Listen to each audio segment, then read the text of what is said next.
nuestro corazón para que penetre y podamos ser instruidos por ti.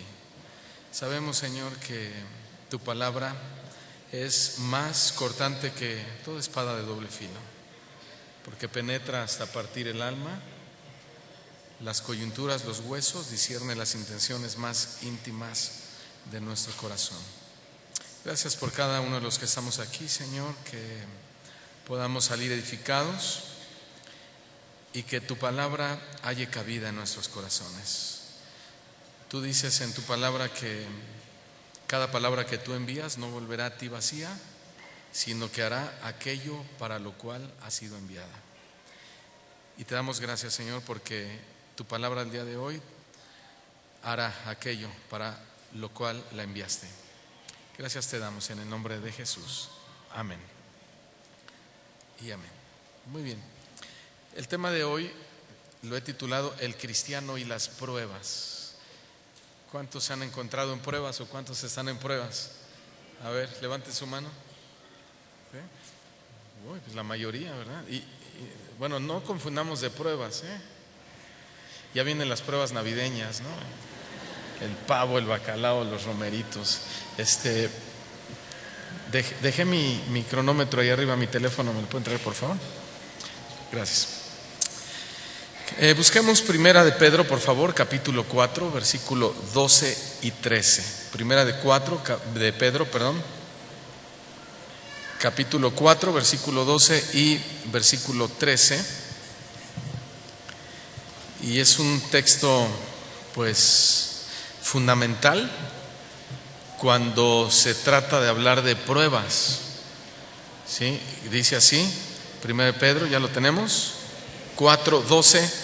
Dice: amados, no se sorprendan del fuego de prueba que os ha sobrevenido, como si alguna cosa extraña os aconteciere. Todo lo contrario, gozaos por cuanto sois participantes de los padecimientos de Cristo, para que también en la revelación de su gloria os gocéis con gran alegría.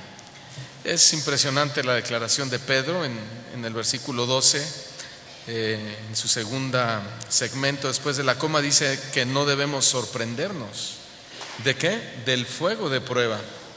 Y después en el verso 13, bueno, ahí mismo en el verso 12 dice que no lo veamos como cosa extraña. Y el verso 13, sino que nos alegremos, porque somos participantes de los mismos padecimientos de nuestro Señor Jesucristo. Lo primero que debemos saber es que vivimos en un mundo caído. ¿Sí? Dile que está a tu lado: vivimos en un mundo caído. Gracias. ¿Saben por qué, hermanos? Nuestro mundo está caído producto o resultado del pecado, lo cual ya es grave. Y bueno, a través de la Biblia nosotros nos vamos a ir percatando que las cosas se van a poner peor, porque la Escritura siempre se cumple en todas sus palabras, y dice que no hay justo sobre la tierra, no hay ni siquiera uno, no hay quien busque a Dios. Y esa es una de las causas de por qué nuestro planeta cada vez se deteriora. Además, es un mundo gobernado por Satanás y sus huestes de maldad. La realidad es que a medida que pasa el tiempo vemos a nuestra sociedad, así como lo acabo de decir, más deteriorada en términos generales, pero sobre todo en términos morales y espirituales, ¿no es cierto? Cada vez es peor. ¿A qué se debe? Bueno, ya lo hemos dicho, a que vivimos en un mundo caído, pero cuando esto se multiplica se debe a una segunda cosa, principalmente a que la venida de nuestro Señor Jesucristo ya está muy cercana, está próxima, de tal manera que la sociedad va perdiendo su cabalidad espiritual, su necesidad de Dios. Precisamente, mientras más se acerca a Cristo, más el mundo se aleja de Él. Al estar nuestro mundo gobernado por el príncipe de las tinieblas, Satanás, nosotros los hijos de Dios estamos principalmente expuestos a sus ataques. Sin embargo, esto no debe asustarnos, y vamos a hablar de las pruebas. ¿Por qué no debe asustarnos? En primer lugar, porque Su palabra nos garantiza que Dios nos cubre, amén. Estamos en el hueco de su mano. Él es nuestro protector. Y en segundo lugar, no debemos espantarnos de las pruebas o de los ataques del enemigo, porque sus ataques son permitidos por Dios para nuestro bien y para probar nuestra fe, lo cual es importantísimo. Y en este sentido, mientras que Satanás nos ataca para destruirnos, Dios nos fortalece para resistir y crecer espiritualmente. O sea, se cumple Romanos 8:28, que a los que aman a Dios, ¿qué? Todas las cosas ayudan o trabajan o colaboran para bien. Mientras Satanás nos ataca a través de este fuego de prueba, nosotros somos beneficiados porque somos fortalecidos y además crecemos espiritualmente. ¿Qué es y cuál es el propósito de las pruebas? Bueno, número uno, una prueba es un proceso para evaluar la calidad de algo o de alguien. Esa es una prueba, repito, una prueba es un proceso. Todos digamos proceso. ¿Verdad que estamos pasando por ese proceso? ¿De qué? De prueba. ¿Para qué? Para evaluar ¿qué? La calidad de algo o de alguien. ¿Qué es y cuál es el propósito de las pruebas? Número dos, las pruebas son evaluaciones para nuestra fe. Las pruebas son evaluaciones para nuestra paciencia y resistencia al pasar por el proceso del sufrimiento. Palabra que no nos gusta mucho, sufrimiento. Sin embargo, las pruebas son la evaluación para nuestra fe, repito, para nuestra paciencia y resistencia al pasar por el proceso del sufrimiento. Hay tres palabras griegas en el Nuevo Testamento que se traduce como prueba o que se utiliza para la palabra prueba, pero todas revelan el propósito de Dios. La primera palabra griega para prueba es dokimion, ¿sí? Con K, dokimion. Y esta palabra griega de prueba se usa para decir fe probada o para probar la fe. En otras palabras, es una evaluación para manifestar que nuestra fe es auténtica. Si yo les preguntara a ustedes cuántos tienen una fe auténtica hacia Dios, sin duda todos van a decir amén. ¿Sí? Pero cuando Dios nos pasa por las pruebas, ahí se ve, como decimos, ¿no? Si realmente nuestra fe era auténtica o no. Entonces, cuando el significado de dokimion, que es probada, fe probada, repito, es una evaluación para manifestar que nuestra fe es auténtica, entonces quiere decir que hay fe no auténtica. ¿Qué opinan? Sí, hay una fe que no es auténtica. Por ejemplo, mientras estamos sanos, somos bien espirituales. Damos gloria a Dios, brincamos de gusto, no fallamos a la iglesia, nos involucramos al servicio porque estamos sanos, porque todo está bien. Pero ¿qué si viene un cáncer? ¿Qué si viene una enfermedad terminal? Bueno, hasta dudamos de Dios, de la existencia de Dios, ¿no? Llegamos a decir, bueno, si Dios existiera, ¿por qué permite que uno de sus hijos enferme de cáncer, una enfermedad incurable? Y comenzamos a expresarnos mal. Y lo mismo puede pasar en el tema de la prosperidad. La gente o los hermanos se pueden quedar sin trabajo o quiebra el negocio y también dudan de Dios. Eso es una fe no auténtica, es tener una fe no auténtica, porque cuando llega la prueba, entonces dudamos, rezongamos, nos quejamos, discutimos, peleamos con Dios y empezamos la clásica pregunta, ¿por qué a mí? ¿Sí? Y yo creo que Dios diría, ¿y por qué no? O sea, ¿qué de especial tenemos nosotros? Y déjenme adelantarme un poquito sobre Jesús, que Él fue probado en todo. ¿Lo ven? Entonces, tener fe cuando todo está bien es lo más fácil, pero puede que esa sea una fe falsa. Hasta que se presenten las pruebas, se va a determinar el tipo de fe que tenemos. Vayamos a Primera de Pedro, capítulo 1, verso 7. Y aquí nos habla de este dokimion, de esta fe probada. Dice el apóstol, para que sea sometida a prueba, ¿qué? Nuestra fe. ¿Qué tiene que ser sometida a prueba? Nuestra fe. ¿Cómo es nuestra fe? Sigamos leyendo.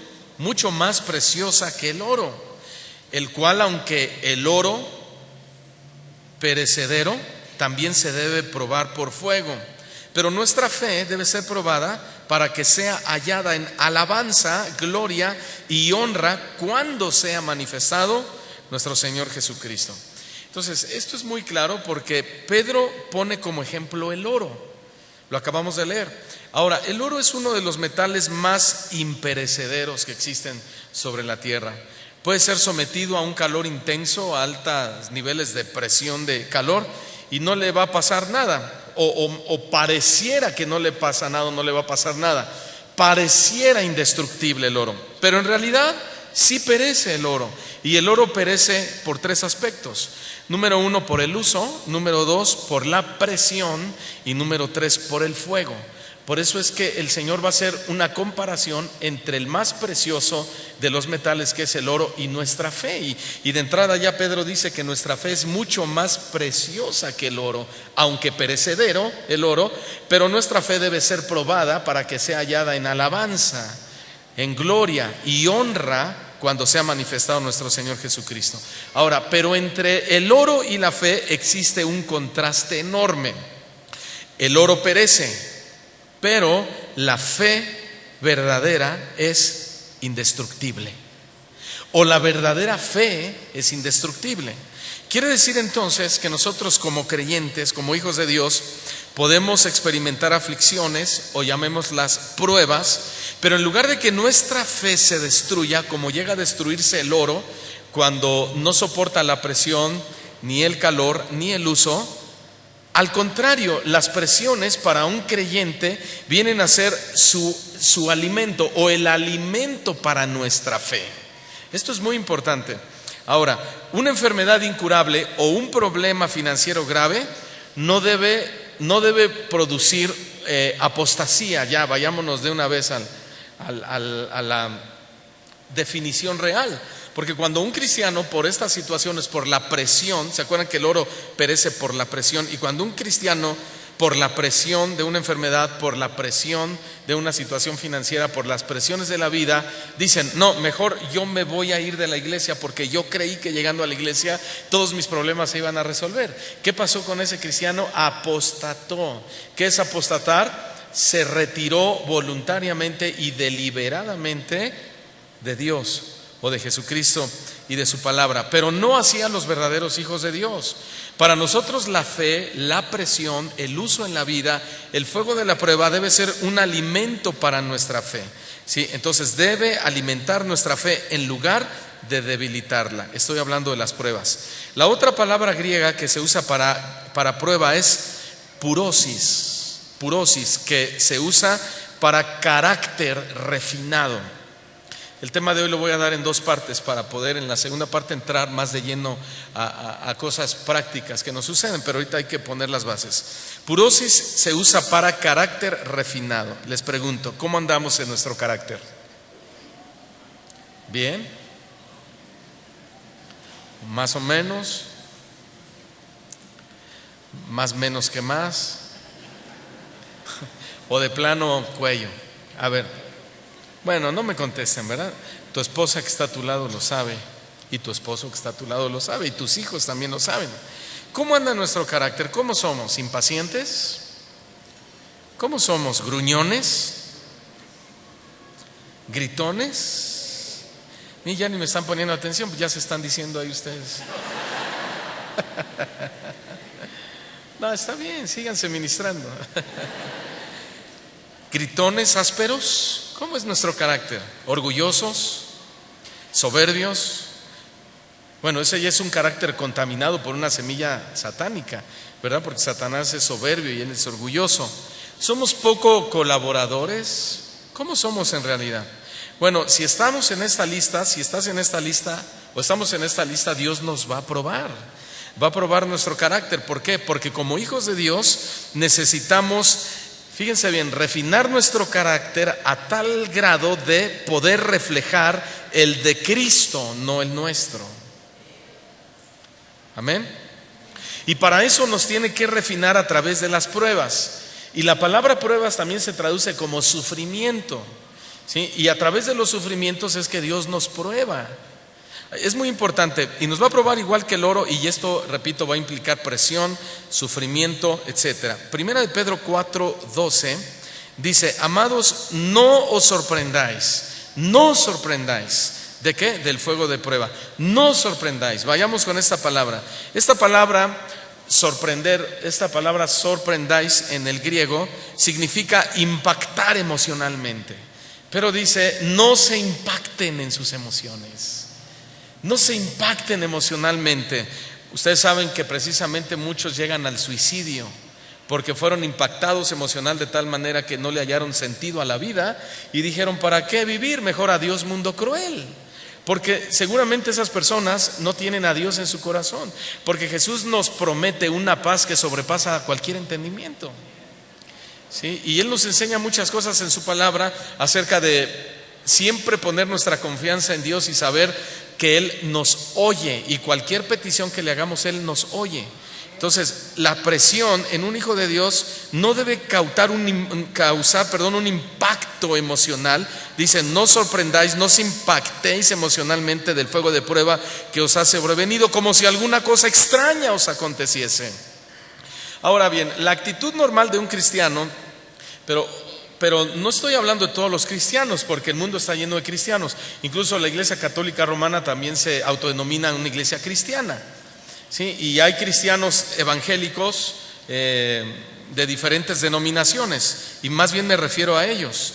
Pero la actitud natural de un cristiano, fíjense bien, que no ha sido enseñado acerca de las pruebas, su actitud es que un problema, una enfermedad o la escasez es algo extraño y anormal que no le debería de suceder. Incluso hasta culpan al diablo. Ellos creen que viniendo a Cristo la vida será color de rosa. Y de hecho por eso muchos llegan al cristianismo, porque les predicaron mal el evangelio. Les dijeron: ven a Cristo para que resuelva tus problemas, ven a Cristo para que sane tu enfermedad, ven a Cristo para que prospere tu negocio, ven a Cristo para que te vaya bien en la vida, ven a Cristo para que te regrese a tu esposa, etc. Y vinieron a Cristo para eso. No vinieron a Cristo para conocerle, para ser enfrentados con su pecado, tener un encuentro personal con Él, sentirse redargüidos de su maldad y decirle: Dios, aquí estoy, perdóname, estoy manchado de pecado, mi vida va directa al infierno, y creo que por lo mismo es que he destruido mi entorno.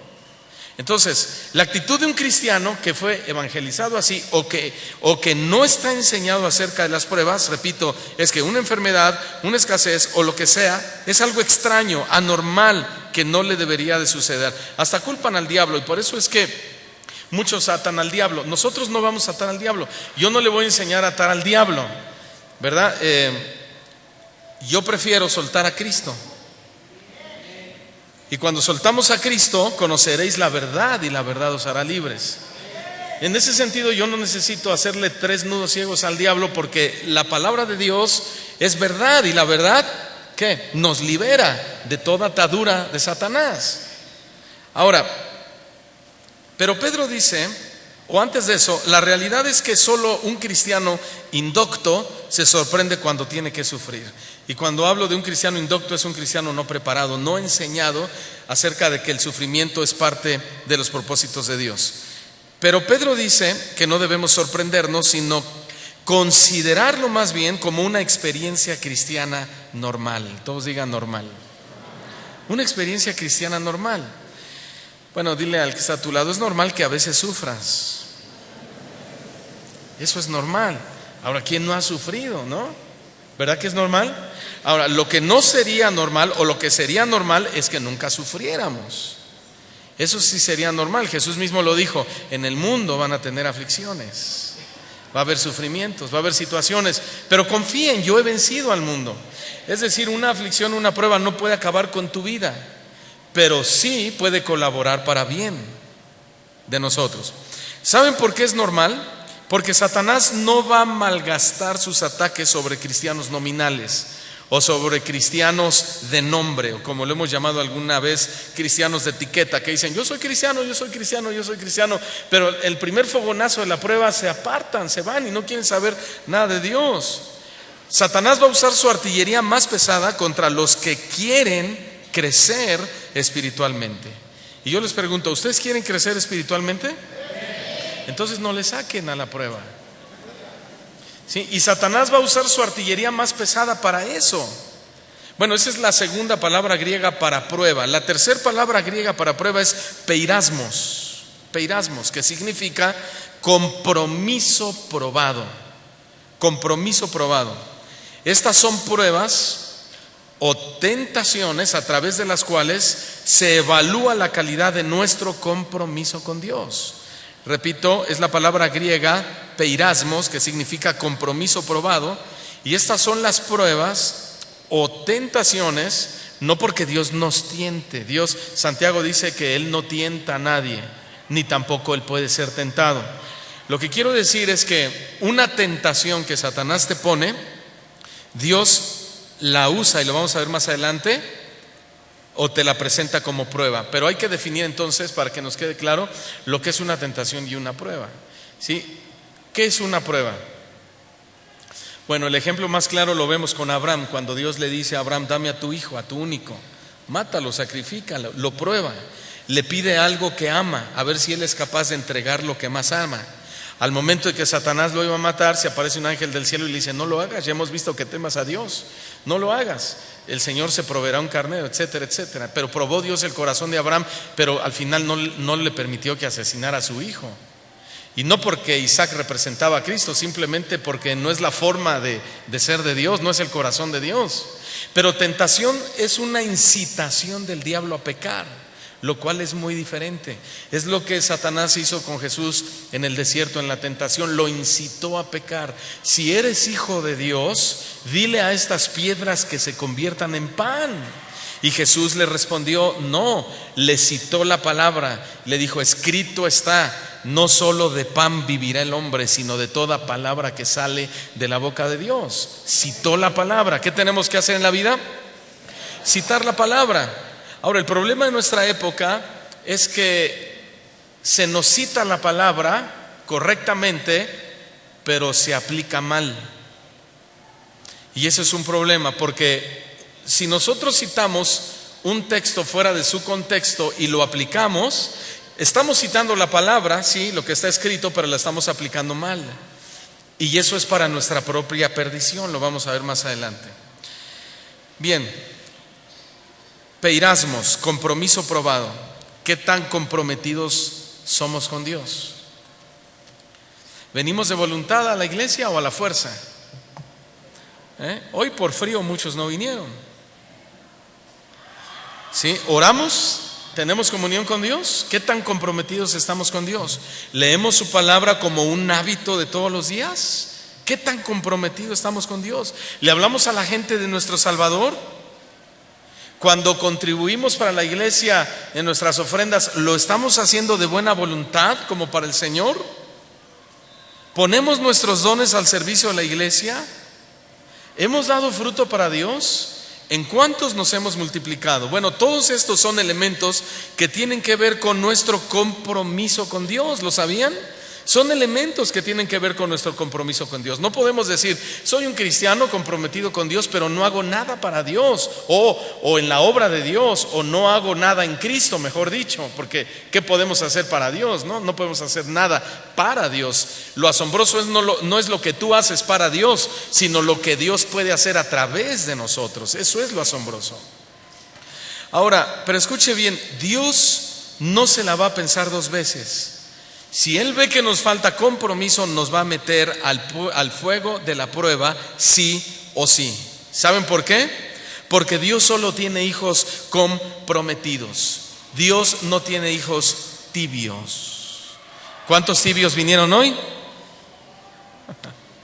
No. Bueno, si no somos tibios, pero no estamos comprometidos con Dios, entonces nos tiene que meter a la prueba. Y la prueba significa sufrimiento.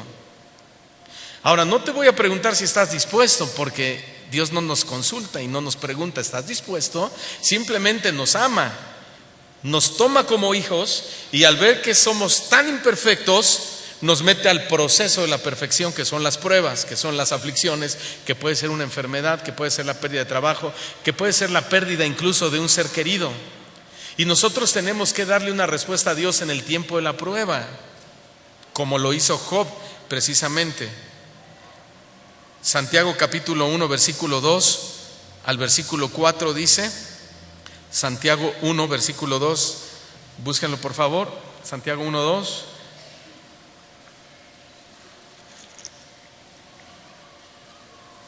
Dice Santiago, hermanos míos, o sea, nos está hablando a nosotros también, ¿verdad? Hermanos míos, tengan por sumo gozo cuando os halléis, ¿en qué? En diversas bendiciones. ¿Eso dice? No.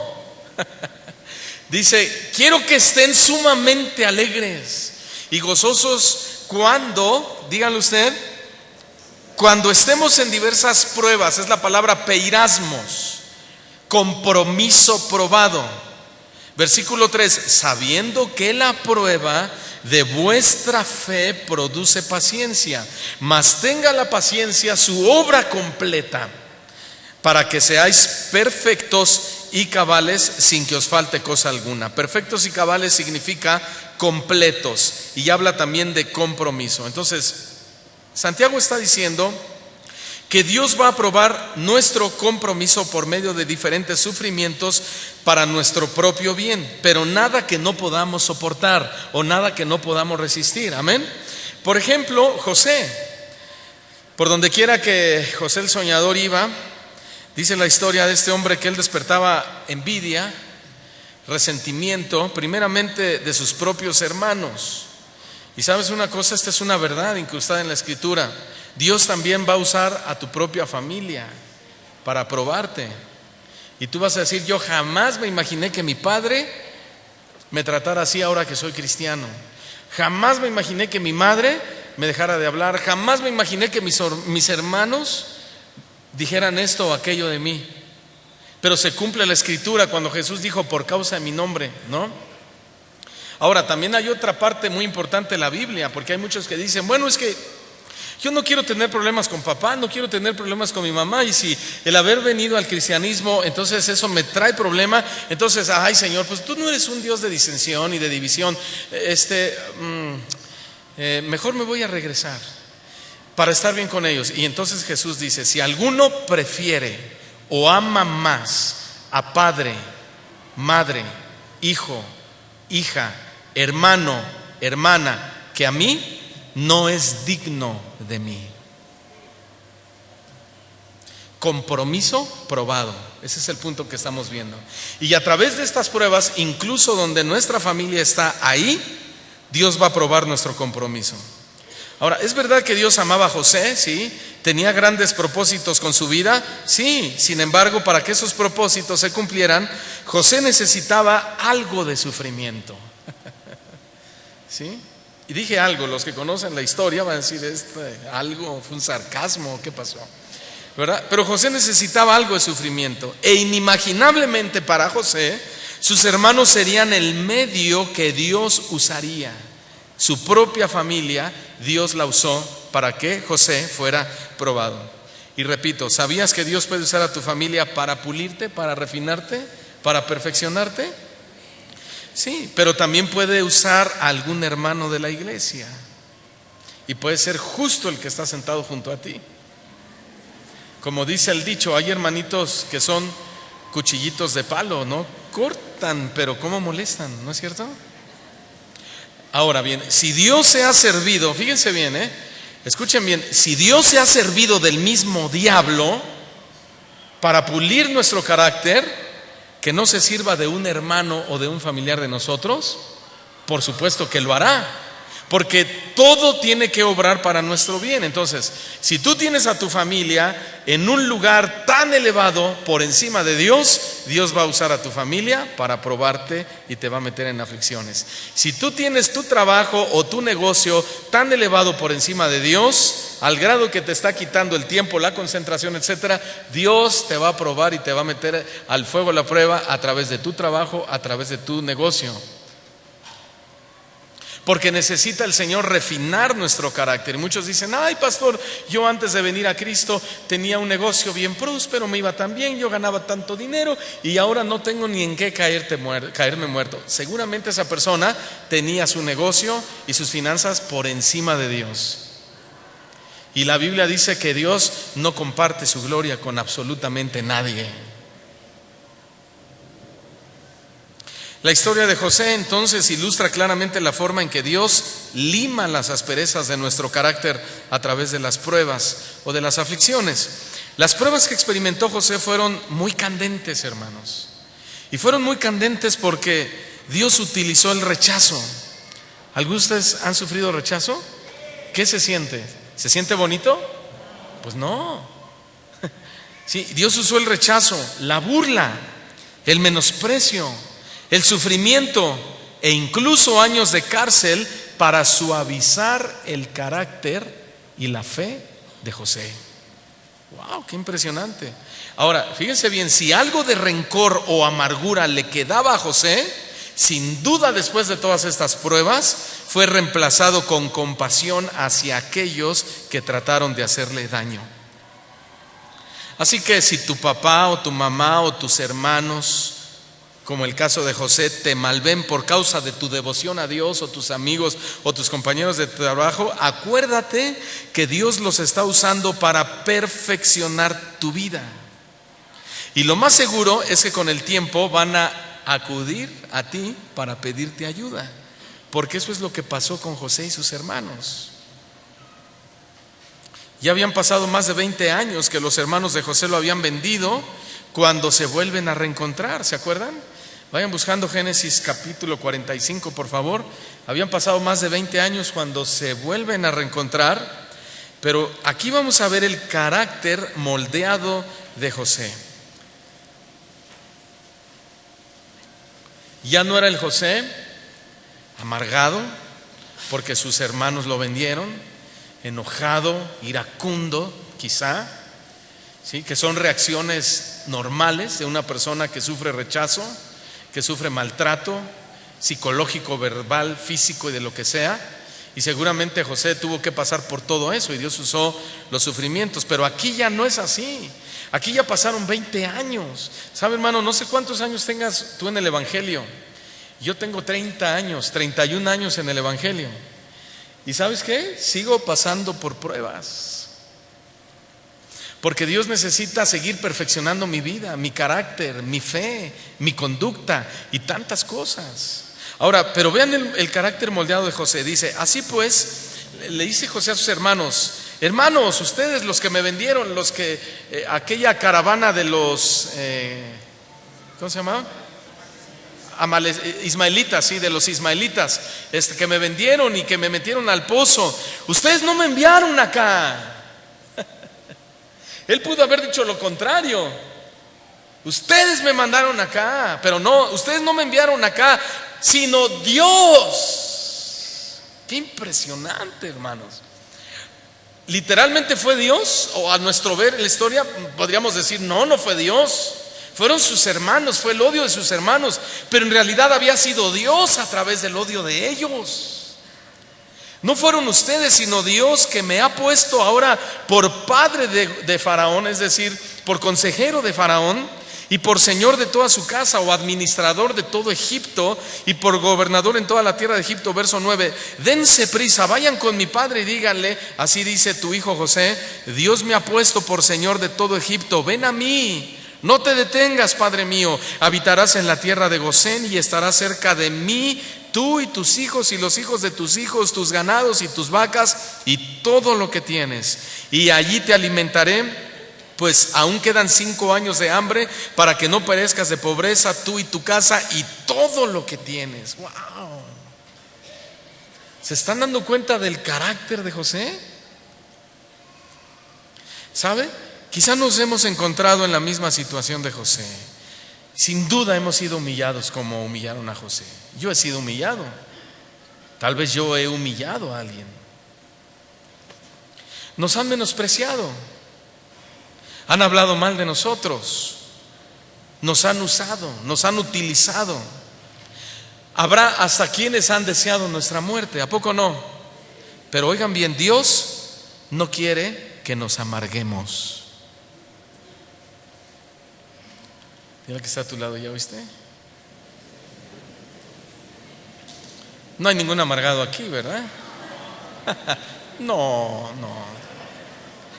Dios no quiere que nos amarguemos. ¿Estamos de acuerdo en eso, hermanos? Ni mucho menos quiere que cerremos nuestro corazón contra esas personas que nos han dañado. Ese no es el corazón de Dios. ¿Sí? Si alguien te da en una mejilla, ponle la otra. Ahora, alguien me preguntaba: oiga, pastor, fíjese que a un amigo le pasa eso continuamente, que es cristiano y dice que pues todo el tiempo se la pasan pegándole. Y dije: ay, pues qué raro, ¿verdad? Y que pues él, como es cristiano, aunque es mesiánico, o sea, va cada mes a la iglesia. Dije: bueno, no creo que sea muy cristiano que digamos. Cristianoide sí, pero no cristiano. Entonces dice que cada rato lo golpean y que a veces es por su esposa, que no sé qué, ofenden a su esposa y entonces lo están golpeando y él se enardece y él quiere pararse y responder con golpes, y entonces él se acuerda del texto, dice: no, si te ponen una mejilla, pon la otra. Digo: qué desubicado está este brother, ¿verdad? Porque para empezar, bueno, sí hay cierta aplicación literal, pero tenemos que irnos al sentido correcto. El sentido correcto es: número uno, no te metas en problemas. Número dos, si alguien te agrede violentamente, no respondas con violencia. Eso significa. Más no que si te da un golpe, dile: ora de porque soy un buen cristiano. No significa eso, sino no responder con violencia. Y a veces andamos por la calle y nos encontramos con personas en el auto y nos dicen groserías con el claxon del auto, se nos cruzan, nos dicen malas palabras. ¿Y qué hacemos? Le respondemos igual: carcacha, todo lo que me digas se te retacha. No tenemos que responder con violencia. Bendecid a los que os maldicen. Y si un hermano en Cristo te maldice con su actitud, o te maldice con sus palabras, o te trata mal, de la misma manera, no respondas de la misma forma, con esa violencia, sino bendecid al que os maldicen y orad por ellas. Y ascuas de fuego caerá sobre su cabeza, lo cual significa que Dios no retardará la respuesta y te hará justicia. Aunque esa justicia no es como nosotros la quisiéramos, que caiga un rayo del cielo y tampoco. Entonces Dios no quiere que nos amarguemos, y para evitar que nos amarguemos cuando estamos siendo maltratados, o mejor dicho, para evitar eso, para evitar nuestra amargura, nos va a meter a la cisterna de José, a la prueba. No con el fin de que suframos todavía más de lo que hemos sufrido en la vida, sino que aprendamos a amar a nuestros hermanos y a perdonarlos por encima de lo que nos han hecho. Es más, José tuvo que aprender a confiar en Dios. Tuvo que aprender a confiar en Dios. Lejos de su padre, lejos de su familia, era tan solo un adolescente, entre niño y adolescente. Tuvo que acercarse a Dios, y su declaración más poderosa la hizo en Génesis capítulo 50, versículo 20. Vean qué declaración tan impresionante de José, en este proceso que él ya había entendido de la prueba. Y dice, José le está diciendo a sus hermanos: hermanos míos, hermanito querido que me vendiste con los ismaelitas, ¿verdad? Hermanito precioso que fuiste a matar un animal y manchaste mi vestidito con sangre para decirle a mi papá que una bestia del desierto me había devorado, y tú también que me viste llorar y que estabas dentro de ti diciendo: no, y si libramos a nuestro hermano, esto no está bien. Bueno, pues quiero decirles algo: vosotros pensaron mal contra mí, versículo 20, mas Dios lo encaminó a bien. Mas Dios lo encaminó a bien para hacer lo que vemos hoy, para mantener en vida a mucho pueblo. Wow. Sufrimientos, los sufrimientos, hermanos. como las enfermedades, sufrimientos como los problemas económicos, sufrimientos como las aparentes derrotas que vivimos en la vida, son expresiones que todo buen cristiano tiene que experimentar. Todo buen cristiano tiene que experimentar, pero Dios, usando las palabras de José, las va a encaminar para nuestro bien, para hacernos crecer, ¿sí? Entonces, si yo te predico, fíjate bien, si yo te predico un evangelio donde te prometo que la voluntad de Dios es que no te enfermes, que yo te prometo que la voluntad de Dios es que no tienes por qué pasar escasez, si yo te prometo o te predico un evangelio que te prometo que no tienes por qué experimentar el rechazo de la gente, sino todo lo contrario, la gente quiera ser igual que tú, si yo te predico un evangelio donde, hermano, no, tu familia no te debe desdeñar o no te debe menospreciar, al contrario, si yo te predico un evangelio así, te estoy mintiendo. Si yo te predico un evangelio donde te diga, hermano, yo te prometo que Dios quiere que reines en esta tierra, Dios quiere que gobiernes, Dios quiere que poseas todo lo que está a tu alrededor, todo lo que pise la planta de tu pie será tuyo. Si yo te predico un evangelio de esa manera, óiganme bien, nunca vamos a crecer, jamás habrá enanismo espiritual en la congregación. Porque no existe un solo versículo bien aplicado que evada las pruebas. No existe.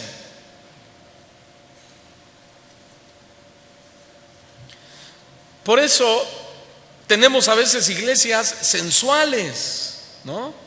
Llenas de sensualismo, motivados por las cosas económicas, por las cosas materiales. Eso es sensualismo. Querer ser importante, querer ser el mejor, querer ser el número uno, tener más que los demás, querer influencia, poder, control, dominio. Y la iglesia de Cristo lamentablemente está llena de gente sensual, de predicadores sensuales, que cuando viene la prueba, cuando Dios ve que dentro de esa iglesia hay gente que es llamada para la salvación y dice Dios, no, lo tengo que, primero lo voy a meter en la prueba, después lo voy a sacar de ahí, ¿sí? Hay muchos que entienden y le dan una respuesta a Dios, pero hay otros que no. Y hay otros que dicen, no, esto es del diablo, esto no puede ser. Sí, mi pastor me acaba de decir que el propósito de Dios es que yo gobierne, que yo reine sobre la tierra, que todo en esta vida sea bien, bien, bien, bien. No entienden los propósitos de Dios. Primera de Pedro, capítulo 5, versículo 10, dice que tenemos a un Dios de gracia que nos llamó. ¿Cuántos dan gloria a Dios por eso? Esto es un Dios bueno, un Dios misericordioso, un Dios compasivo. Gloria a Dios, hermanos, por eso. No tenemos a un Dios que esté airado contra nosotros todo el tiempo, mas el Dios de toda gracia que nos llamó a su gloria eterna en Jesucristo. Escuchen lo que sigue: después que hayan padecido un poco de tiempo. Tampoco son para siempre las pruebas. Dice, después que hayan padecido por un poco de tiempo, Dios mismo los perfeccionará, afirmará, fortalecerá y establecerá. Entonces la pregunta es, si es la voluntad de Dios que padezcamos, ¿sí o no? ¿Toda la vida? No. El sufrimiento es solo por un poco de tiempo. Gloria a Dios, ¿no? Alguien dijo, cuando el sufrimiento se contrasta con la gloria eterna, oigan qué bonito esto, cuando el sufrimiento se contrasta con la gloria eterna, las aflicciones de la vida son menos que momentáneas. Wow. Nuestro aliento es que Dios emplea el sufrimiento para educarnos y moldear nuestro carácter cristiano. En otras palabras, nos está preparando para su gloria. Y hay 4 aspectos en este proceso que lo acabamos de leer. Número 1, perfeccionar. Os perfeccione. Las pruebas, ¿qué van a hacer? perfeccionar ¿qué? Nuestro carácter. ¿Para qué? Para hacernos espiritualmente maduros. ¿Reconocemos que nos falta madurar? Ok. Número 2, afirme. El sufrimiento hace a los cristianos más estables y por lo tanto más capaces de mantener un buen testimonio en la vida. Número 3, fortalezca. Y aquí habla de la persecución. Con la persecución Satanás tiene el propósito de debilitarnos, pero el efecto debe ser todo lo contrario, porque Dios va a usar la persecución para fortalecernos y que podamos persistir hasta el final. Ahora, no te estoy hablando solamente de una persecución al estilo mártir de los héroes del Antiguo Testamento o del Nuevo Testamento. Hace un momento te lo dije, tú puedes ser perseguido por tu propia familia, por tu propio padre, por tu propia madre, por tus propios hermanos. Levantan falsos contra ti, dicen que eres esto, dicen que eres aquello, dicen que ahora no crees en esto, que ahora no crees en aquello, y estás sufriendo una persecución que Dios lo está permitiendo. ¿Para qué? Para fortalecernos de tal manera que persistamos hasta el final. Hasta el final. Número 4, establezca. En el original está relacionado con la palabra fundamento. Quiere decir que las pruebas nos ayudan a permanecer en Cristo. Amén. Ay, Señor, es que siento que me voy al mundo. Siento que me jala el mundo. Ah, sí, pues ahí te va una dosis de prueba. ¿Sí? Pero ahí se va a probar quién es quién. Algunos van a decir, uy, no, está peor el asunto, y se van con todo al mundo. Pero otros resisten al diablo y el diablo huye de nosotros. Amén. Y de esa manera vamos a vivir toda nuestra vida, como lo acabo de explicar, mediante diversas pruebas momentáneas. Terminan otras, hay tiempo de gracia, de reposo, después vienen otra clase de pruebas, pero el propósito final es no movernos de nuestra fe, que nos mantengamos firmes en nuestras convicciones. Dice un comentarista algo muy importante: el inevitable sufrimiento de la vida. ¿Qué dije? El inevitable sufrimiento de la vida cristiana produce siempre el mismo bendito resultado en el carácter de los creyentes. Afinará nuestra fe, ajustará nuestro carácter, nos afianzará, fortalecerá y establecerá al pueblo de Dios. ¿Qué cosa? El inevitable sufrimiento de la vida cristiana. ¿Cuáles son algunas verdades acerca de las pruebas? Número 1, todas las personas experimentan pruebas, no solo algunos, todas. Nadie puede decir por qué a mí y a él no. Señor, ¿por qué yo estoy pasando esto y aquel no? Todas las personas pasamos por pruebas. Hasta los más justos en la Biblia los experimentaron. A Job se le murieron todos sus hijos en un mismo día. Y Dios no ha permitido que eso nos acontezca a nosotros por su gracia. A Job lo maldijo su esposa. Maldice a tu Dios y muérete. ¿Cómo es posible, Job, que mantengas tu integridad? Claro, no hay que juzgar a la mujer. Está sufriendo. Se le han muerto sus hijos en un solo día. Es fácil juzgar desde un lugar donde no estamos en los zapatos de esa persona. Y por eso muchos dicen, es que tú estás así por pecador. Tú estás así porque has de estar endemoniado. Y algún líder por allá dirá, es que es porque ya no diezmas ni ofrendas. Y vamos de mal en peor. Apocalipsis dice que un abismo llama a otro abismo, un abismo llama a otro abismo. Y comenzamos a hacer un juicio de las personas, y la mujer de Job le dijo, ya maldice a Dios. Job le dijo, no, hablas como cualquier mujer sin sabiduría. ¿Acaso recibiremos solo el bien de Dios y no el mal? Oigan lo que dijo Job, ¿el mal de parte de Dios? No, dijo, todo lo vamos a recibir. El nombre de nuestro Dios sea bendito.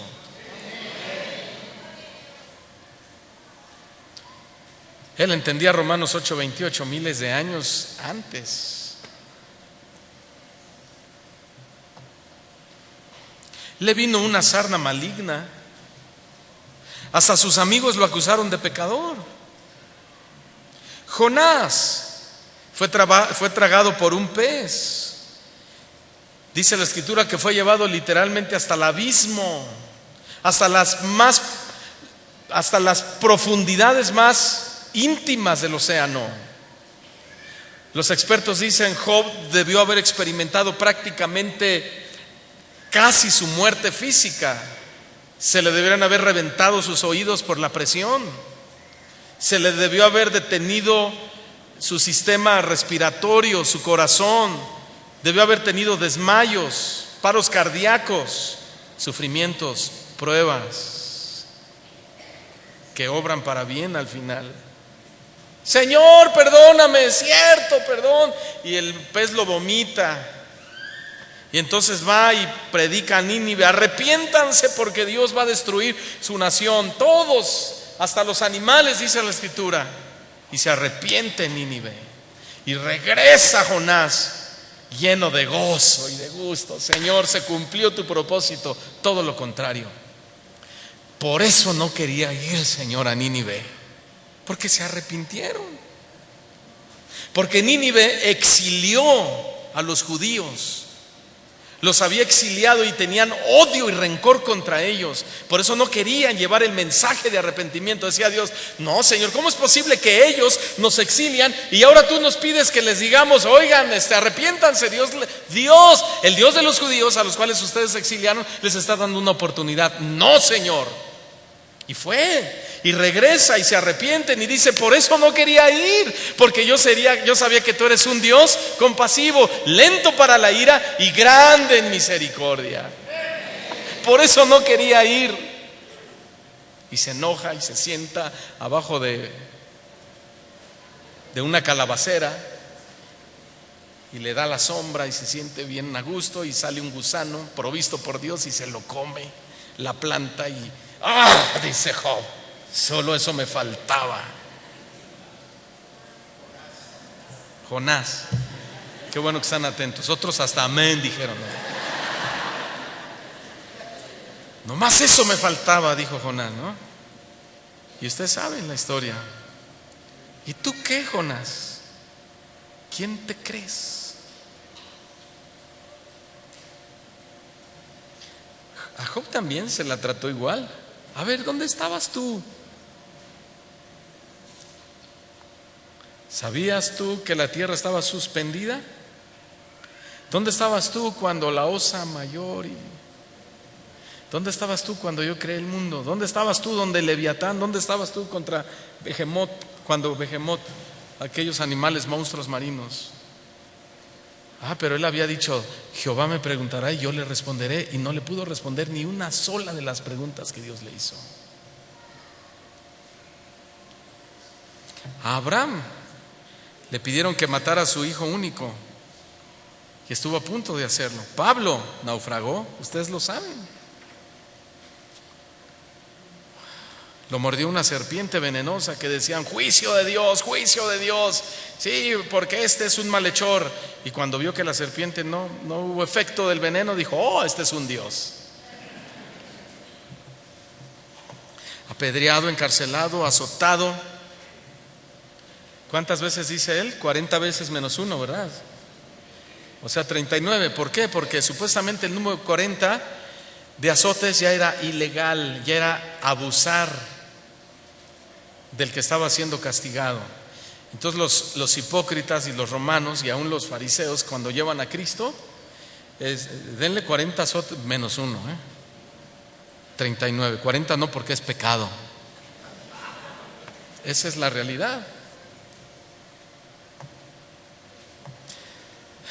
Innumerables veces azotado, tuvo malaria en los ojos y nunca sanó. Isaías murió de una enfermedad, nunca sanó. Timoteo sufría de frecuentes enfermedades estomacales, nunca sanó. Trófimo se quedó enfermo en cama sin poder ir con Pablo a un viaje misionero, no sanó. Esteban murió apedreado. 11 apóstoles de Jesús murieron mártires, menos Juan. ¿Y qué podemos decir de nuestro Señor Jesucristo?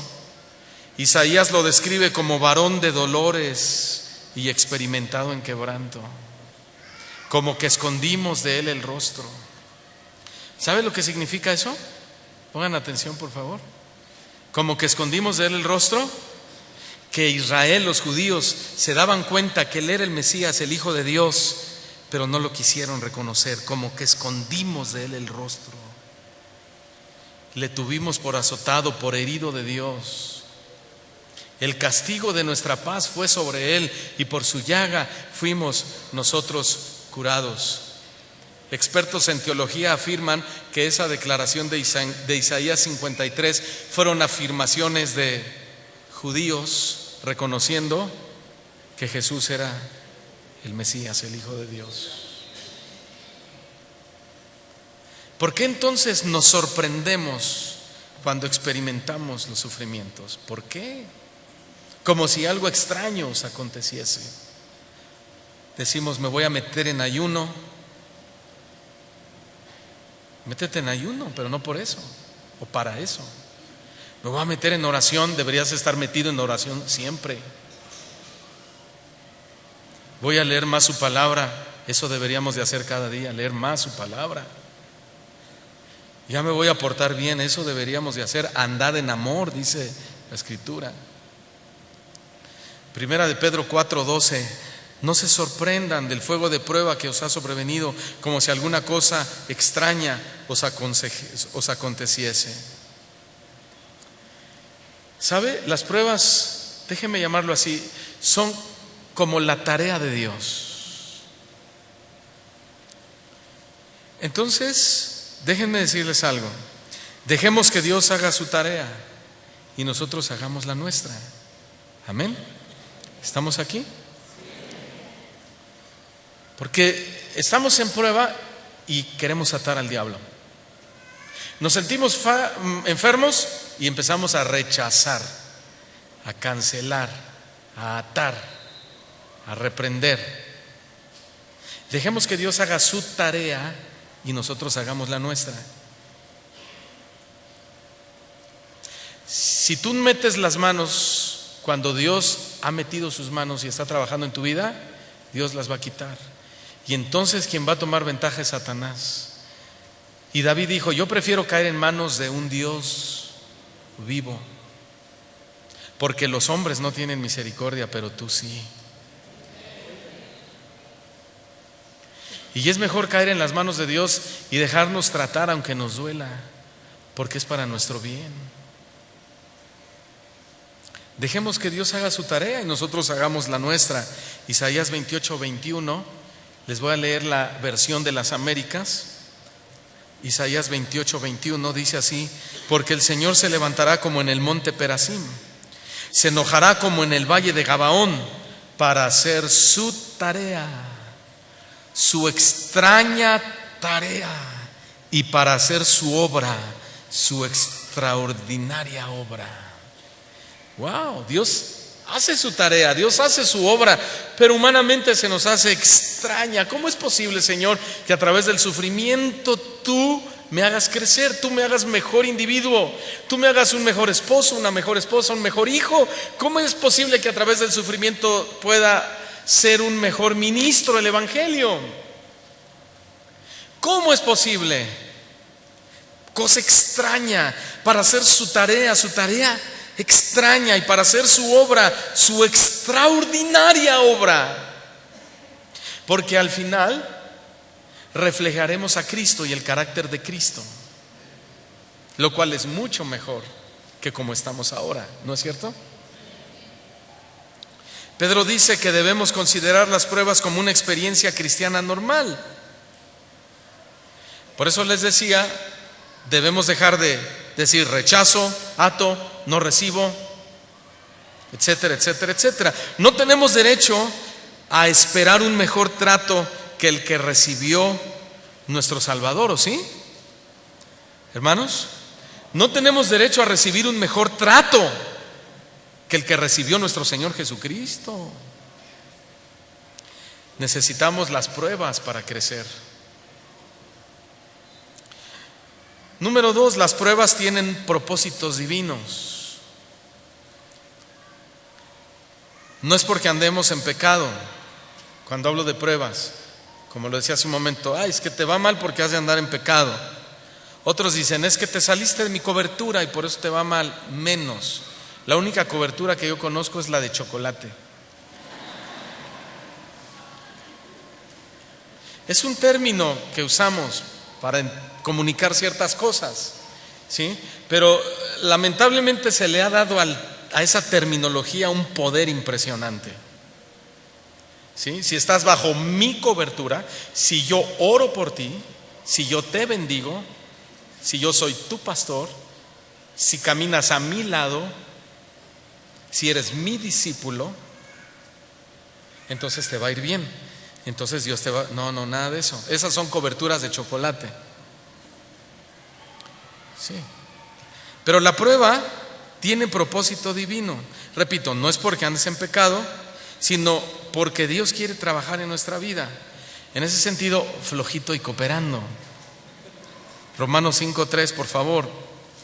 Y no solo esto, dice Pablo, Romanos 5:3, y no solo esto, sino que también nos gloriamos en las tribulaciones.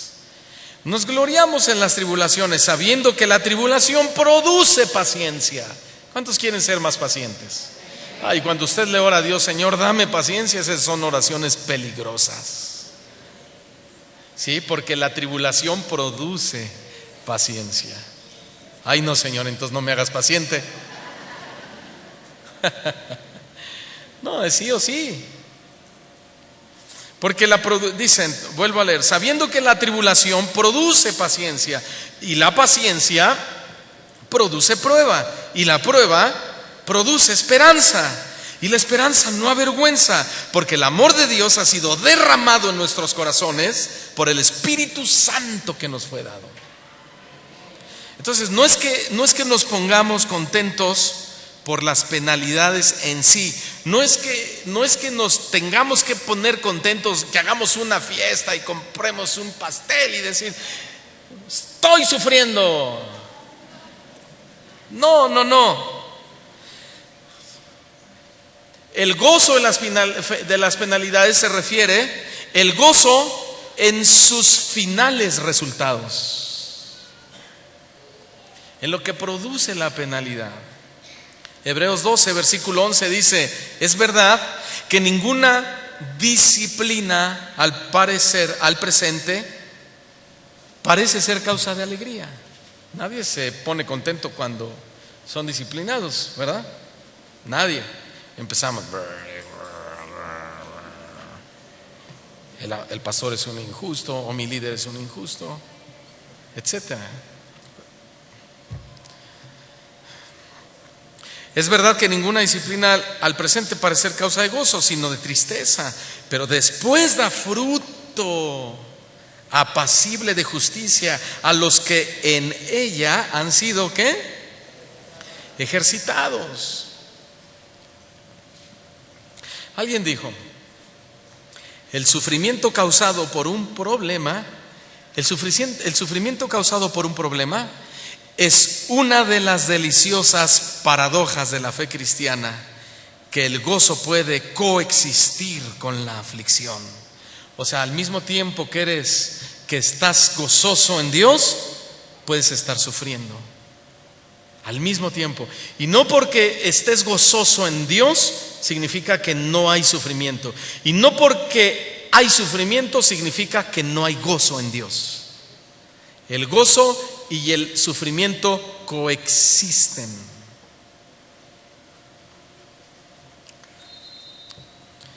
Charles Spurgeon dijo lo siguiente: me temo que toda la gracia que he sacado de mis tiempos, oigan bien, me temo que toda la gracia que he sacado de mis tiempos de comodidad y holgura y de felicidad podrían casi caber sobre una monedita. Pero el bien que he recibido por mis dolores, penas y aflicciones es en verdad incalculable. ¿Cuánto no debo, dice Spurgeon, cuánto no debo al martillo y al yunque, al fuego y a la lima? La aflicción es la mejor pieza de mobiliario en mi vida.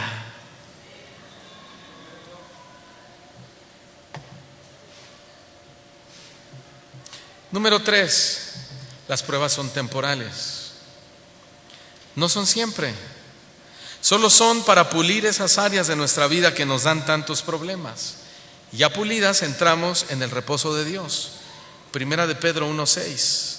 Las pruebas son temporales, en lo cual vosotros os alegráis, aunque ahora por un poco de tiempo, si es necesario, aunque ahora por un largo tiempo. ¿Dijo eso Pedro? Por un largo tiempo.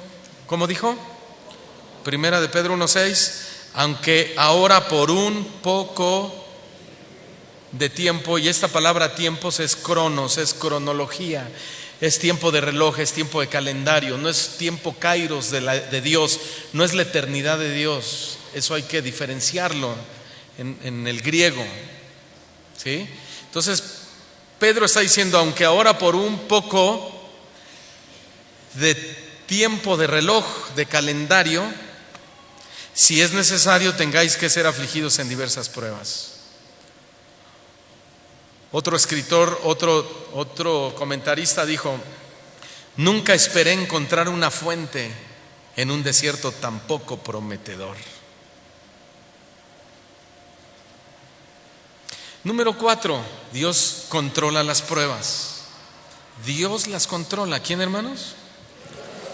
Cuando alguien me escribe y me dice, pastor, ore por mí, estoy pasando esta situación, casi siempre escribo lo mismo: Dios tiene todo en control. Dios controla las pruebas. Ni Satanás ni nosotros tenemos la última palabra. Es Dios quien dice cuánto duran y cuándo terminan. ¿Sí? Primera de Corintios 10:13. Dice Pablo, primera carta a los Corintios, capítulo 10, versículo 13: no les ha sobrevenido ninguna tentación que no sea humana. ¿Entendieron, hermanos? ¿Cuántos humanos hay aquí? Son humanas las tentaciones y las pruebas, pero fiel es Dios, que no os dejará ser tentados más de lo que podáis resistir. Al contrario, juntamente con la prueba te dará la salida. O sea, pareciera a veces la vida un laberinto, que pasan los años y vivimos en un laberinto donde no encontramos la salida. Y ¿sabes algo? Nunca la vas a encontrar cuando la busques en tus propias fuerzas o en tu propia inteligencia, y que tú digas, ya sé cómo hacer para salir de este problema, ya sé cómo hacer para resolver mi vida. Tú no puedes resolver tu vida con tu inteligencia, porque la necedad de Dios es un término irónico hacia el hombre o contra el hombre. La necedad de Dios es más sabia que la sabiduría del hombre. Tú no puedes resolver tu vida, mucho menos puedes resolver la vida del otro. Tu vida es un laberinto, sí. Deja de buscar salidas de emergencia, salidas improvisadas, salidas ilegales. No inventes tus propias puertas de salida. Dios te metió a un laberinto, sí, a mí también y a todo el mundo, pero juntamente con la prueba te va a dar la salida. Sé paciente, perseverante, entendiendo el propósito de las pruebas, que es para crecer, para madurar, y cuando menos te la esperes, verás la puerta que dice salida.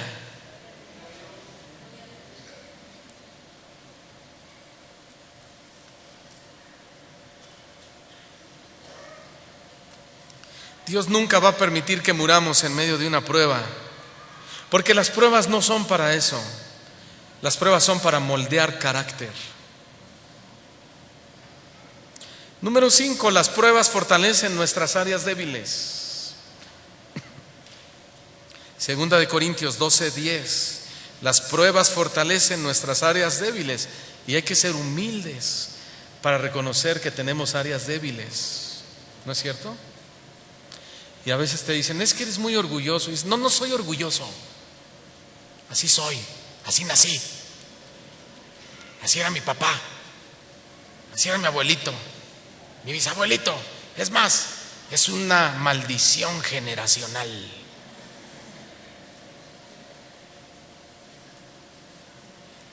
Pásenme al cuartito, dicen. ¿Qué cuartito ni qué nada? Conoceréis la verdad y la verdad os hará libres. Segunda de Corintios 12:10 dice, por lo cual, el punto es que las pruebas fortalecen nuestras áreas débiles. Por lo cual, por amor a Cristo, Pablo está diciendo, me gozo en las debilidades, me gozo en las afrentas, me gozo en las necesidades, me gozo en las persecuciones, me gozo también en las angustias. ¿Por qué? Porque él había entendido que cuando estaba en ellas, por cuanto soy débil, porque cuando estoy en las pruebas, entonces experimento mi verdadera fuerza en Dios. Es que Dios trabaja al revés que como nosotros trabajaríamos o quisiéramos que Él trabajara.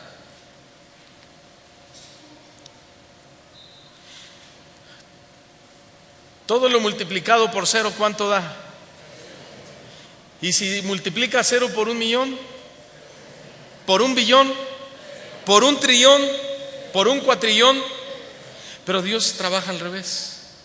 Él dice, al que no tiene fuerzas, ¿qué? ¿Cómo dice? Yo multiplico las fuerzas del que no tiene ninguna. A ver, ok. Entonces, ahora entiendo cuando el Bautista dijo, es necesario que yo mengüe para que Cristo crezca. ¿Sí? Y si yo como pastor de esta congregación, yo quiero que Cristo crezca en el carácter de ustedes, yo tengo que menguar, pero usted tiene que menguar también, para que Cristo crezca, y cuando Cristo crece es glorificado Él. Pero cuando el predicador o usted nos ponemos en una posición de nivel, de altura, de estatus, de influencia, de importante, entonces hacemos chiquito a Jesús, y el que brilla es uno, y Cristo brilla pero por su ausencia.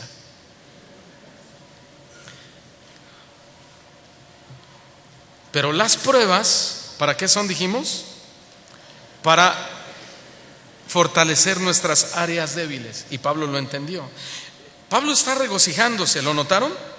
El verso 10, ¿qué dijo? Por amor a Cristo me gozo. Estaba gozoso. Se está regocijando cuando los hombres le injuriaban. Pablo se está regocijando cuando lo perseguían. ¿Por qué? Repito, porque entendió que detrás de sus pruebas, ¿qué estaba? Algo muy importante. No estaba Pablo en sí, sino el ministerio al que Dios había encomendado a Pablo. Y detrás de sus pruebas y de sus persecuciones estaba el progreso del evangelio y su verdadera fortaleza espiritual. El progreso del evangelio.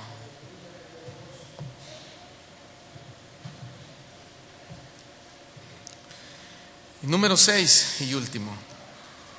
Las pruebas vienen junto con la gracia de Dios para soportarlas.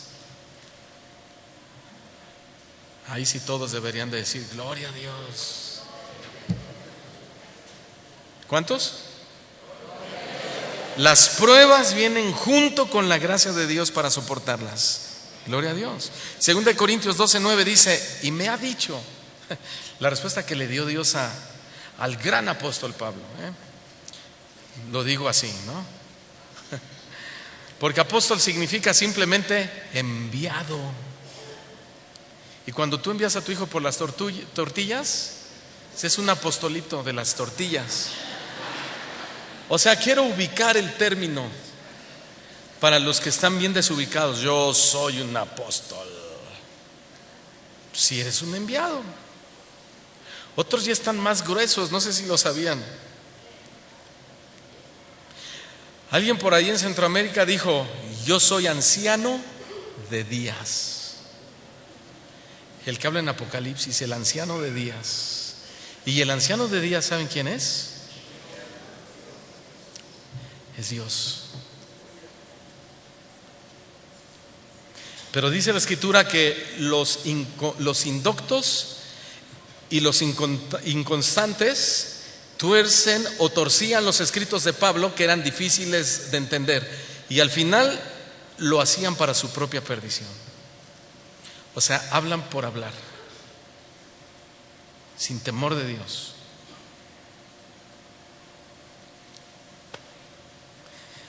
Y el gran apóstol Pablo, el gran enviado, el gran doulos, ¿sí?, el siervo de Jesucristo, que se presentó así: yo, Pablo, siervo de Jesucristo, doulos, el esclavo del esclavo, el servidor de todos ustedes, le pedí a Dios que me quitara una enfermedad que tenía en los ojos, malaria. Versículo 9: y Dios me ha respondido: no, Pablo, bástate mi gracia, porque mi poder se perfecciona en tu debilidad.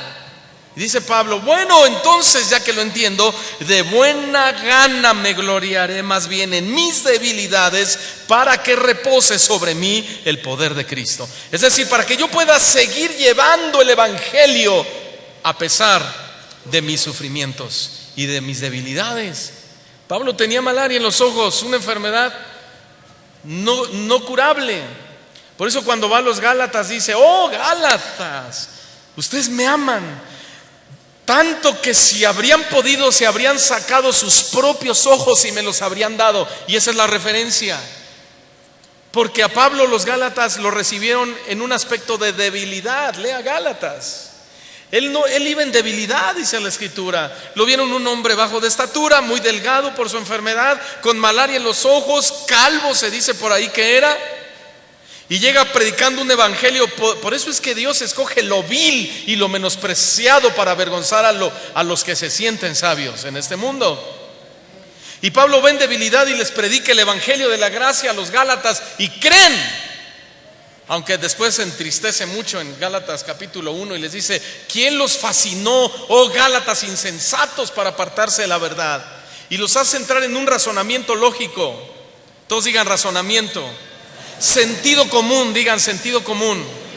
A ver, Gálatas, la salvación, ¿cómo la recibieron? ¿Por fe o por obras? A ver, razonen.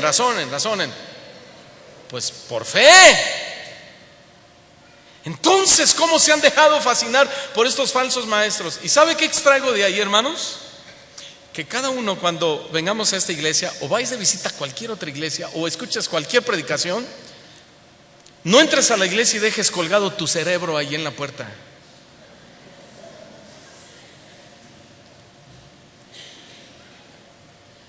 Siéntate, escucha, razona, prueba y comprueba lo que estás oyendo.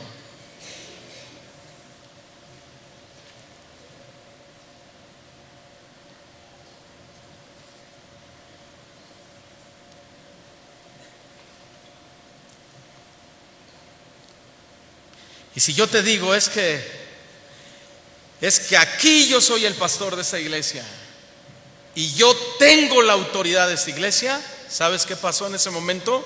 Perdí la autoridad.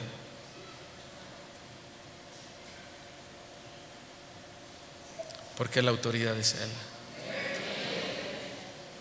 Y su palabra es la que gobierna a su iglesia.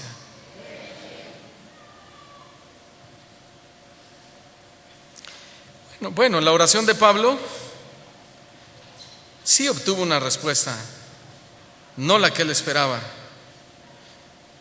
Pero la respuesta fue: Pablo, no te quitaré esa enfermedad o la espina, como lo dice algunas traducciones, pero te daré algo mejor, te daré mi gracia para soportarla.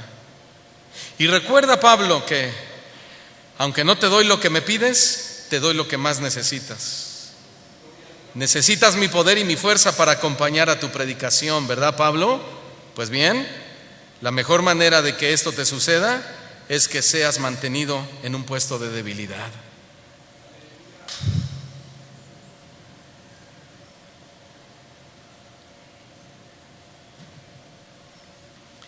Y esta fue la repetida respuesta de Dios a la oración de Pablo.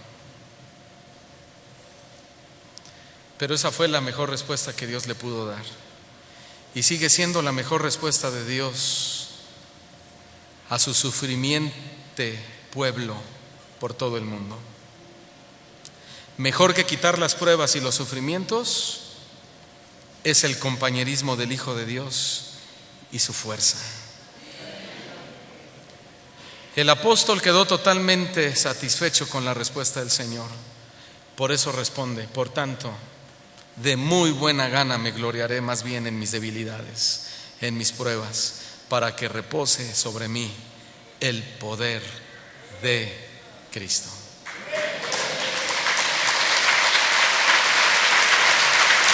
Amén.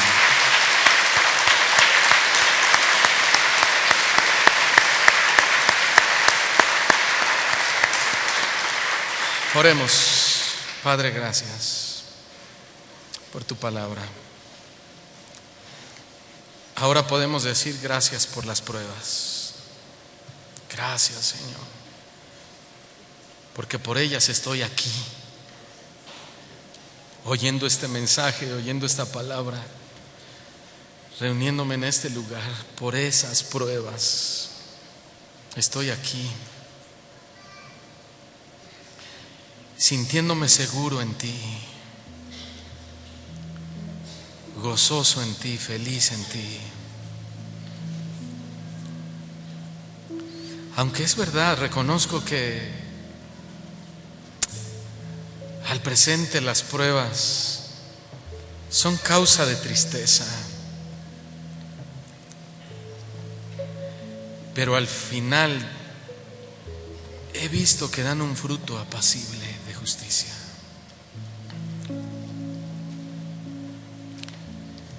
Ahora puedo decir gracias por la enfermedad que tú has permitido que yo tenga. Yo no la he entendido, Señor. Yo creí que era porque yo era un pecador, porque el diablo estaba tomando control de mi vida. Lo mismo, Señor, en el negocio, en el trabajo. Yo creí que todo eso era obra del diablo. Y ahora que oigo este mensaje, mi mente tan limitada puede decir: qué extraña manera de trabajar tiene Dios.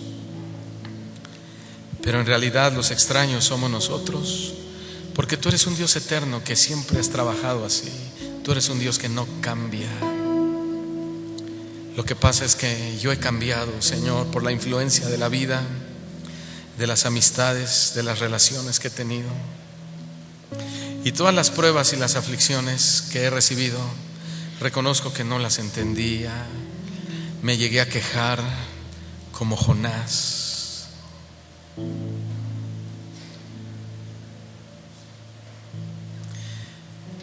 Sé que te ofendí, pero tú perdonas los tiempos de ignorancia. He sido un ignorante durante muchos años, pero hoy tu palabra me ha hecho sabio, conocedor de tu voluntad. Así que a partir de hoy yo decido, de acuerdo a tu palabra, no buscar una salida improvisada, no buscar un remedio casero, por así decirlo, porque el remedio eres tú y tú eres la salida. Tú dices que tú eres la puerta de las ovejas.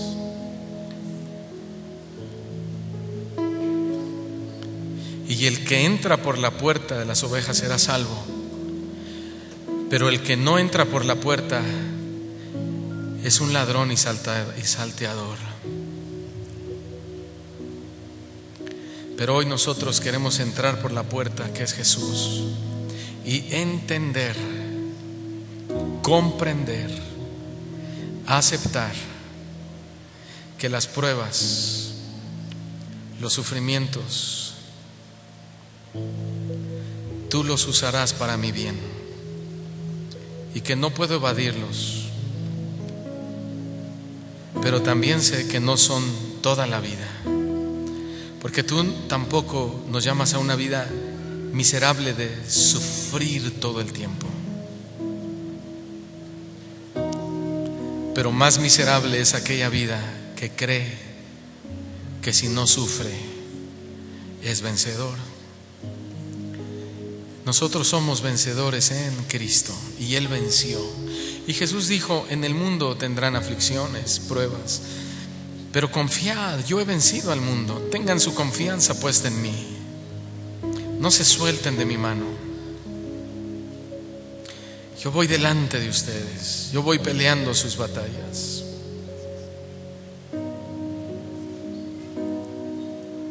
Jesús, ¿quién soy yo?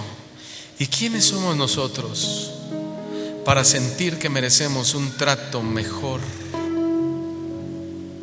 que el que recibió Jesús? De ninguna manera, Señor. Nos humillamos ante ti, cobrando vida las palabras del Bautista cuando dijo: es necesario que yo mengüe para que Cristo crezca.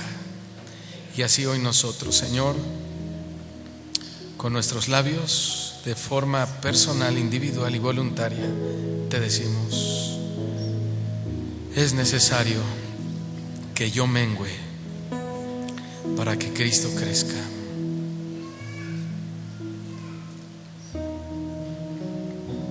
Gracias, muchas gracias, Señor, en el nombre de Jesús. Amén. Amén.